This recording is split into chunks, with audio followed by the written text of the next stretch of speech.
I fully share the European Parliament's view regarding the political situation in Albania.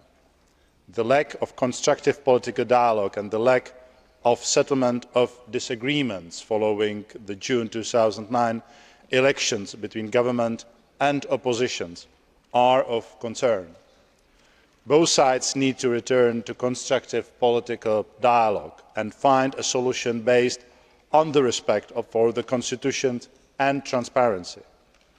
OSCE ODIHR recommendations need to be fully addressed in view of the spring 2011 local elections.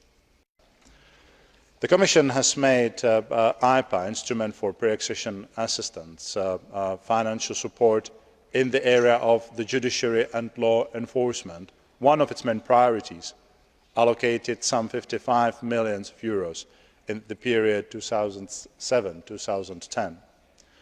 On the freedom and independence of media, more needs to be done. The legal framework needs to be completed. Transparency of media ownership shall be tackled. Intimidation and influence on journalists are of concern. The timing and scope of Kosovo's progress is determined by Kosovo itself. We launched the Stabilisation and Association Process dialogue with Kosovo in January. A full cycle of sector meetings has been completed. We are also moving forward on visas. The Council agreed that Kosovo should progress with the perspective of eventual visa liberalisation once all conditions are met.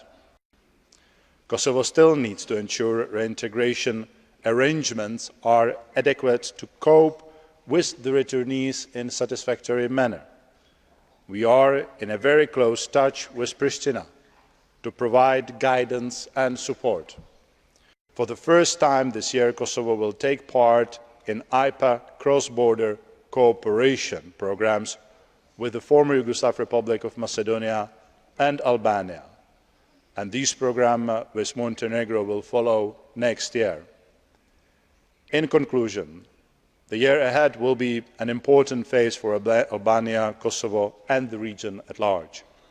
Concerning Kosovo, whatever the International Court of Justice will say, I trust the European Union will continue to actively engage with Kosovo to ensure it stays connected to developments in the rest of the Western Balkans. Das Europäische Parlament unterstützt den Freiheitskampf des leidgeplagten Kosovo seit 20 Jahren.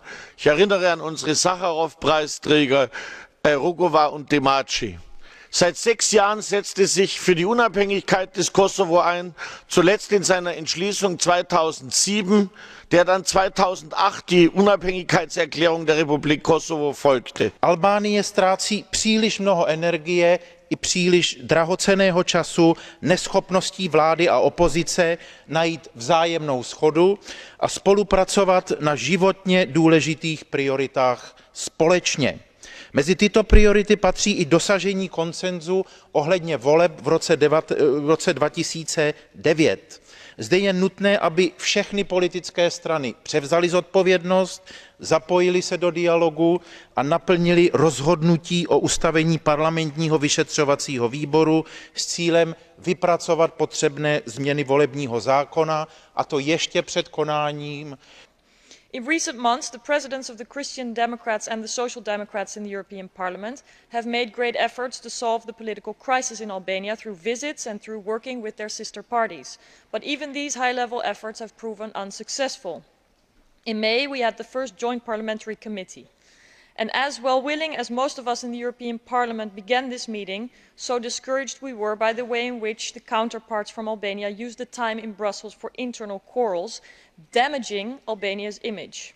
Kosovo can't join the EU because 5 EU member states refuse to recognise its sovereignty. Corruption remains a huge problem in Kosovo, which is also a major transit centre for illegal narcotics and people trafficking, and the economy is far too dependent on EU and Western aid. And there seems to be no easy way out of this impasse. 10 years ago, in a personal capacity, I advocated partition as an answer to the problem, and this is a solution many Serbian politicians favour, but one that few Western politicians would countenance for now.